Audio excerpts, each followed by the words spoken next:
লেখাপড়া না করে কীভাবে ধনী হওয়া যায় সেই টিপসগুলি আমার মেয়ে আপনাদের কাছে আজকে শেয়ার করবে।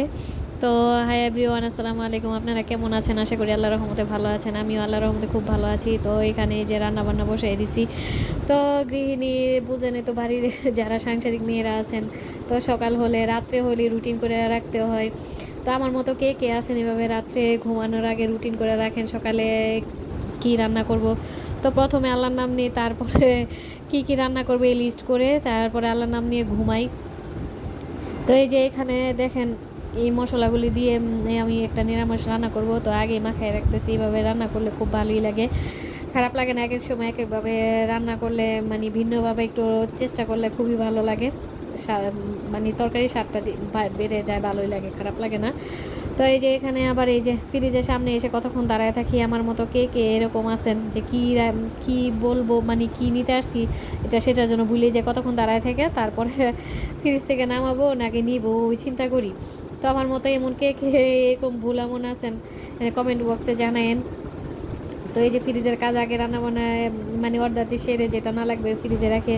তো এই যে এখানে আমার রান্নাবান্না হয়ে যেতেছে। তো এখানে পাঁচ শাক ভাজি করব, আর সুরমা মাছ মানে অনেকে টোনা মাছও বলে, এই মাছটা ভুনা করব। আর এই যে এখানে দেখেন বাট রান্না হয়ে যেতেছে। তো এখানে আবার একটু গরুর মাংস রান্না করব। গরুর মাংসটা আমি আগেই মাখায় রাখছিলাম। আমি আবার মাখানো মানে মাংসটা আমার কাছে খুব ভালো লাগে, আর আমার ঝটপট রান্না হয়ে যায়।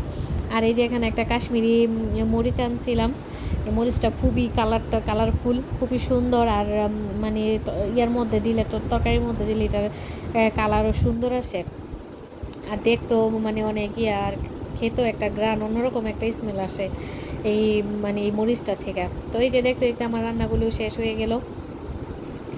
তো আপনাদের সাথে কথা বলতে বলতে রান্না বান্না শেষ করলাম। আর বাকি কিছু আছে, এগুলি রান্নার পরে তো আরও বড় কাজ থাকে, এগুলি সব ক্লিন করা। ভিডিওটি কন্টিনিউ দেখতে থাকুন আর দেখুন আমার মেয়ে কি বলে। আর আমার টমের ভর্তা খাইতেছে আর কি বলতেছে শুনুন, ও মুখেই শুনুন। না মিশা, আমি মিশা বাড়ি কথা কই না, আমি সত্য বাড়ি কথাই কই। তুমি কি লেখাপড়া করতা না পালা? আরে লেখাপড়া করলে তাকে নষ্ট হয়ে যাবে, সেটা তো গরিব হয়ে যাবো। ও, লেখাপড়া করলে টাকা নষ্ট হইব, তারপর তোমরা গরিব হয়ে যাইবা? ও, তোমার এটা কে বলছে? তোমারটা তুমি? লেখাপড়া না করলে তো তুমি কিছুই করতে পারবা না, এটা একটা কথা হইলো? তুমি লেখাপড়া করতা না? লেখাপড়া না করলে জীবনে কিছু করতে পারবা?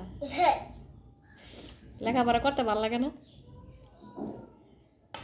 হ্যাঁ, আমার বর্তা টেস্ট হয়েছে।